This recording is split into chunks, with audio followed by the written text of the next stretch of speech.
द्वारा जणाई दिया जाउछि कि खंडगिरी पुलिस थाना पक्षरु कोर्ट केस नंबर GR 545/92 एवं कैपिटल थाना नंबर 104/92 रे अभियुक्त थिबा विमल पटनायक ओरफ निवास पटनायक इटा बांचालिदी पटनायक बरवारी जागमरा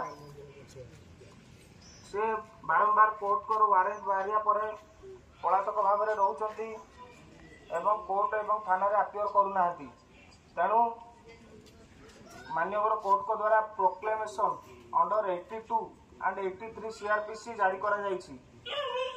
से पलातक थिबारु एठारे उपस्थित जनसाधारण घर लोक अवगत करा जाउछि जे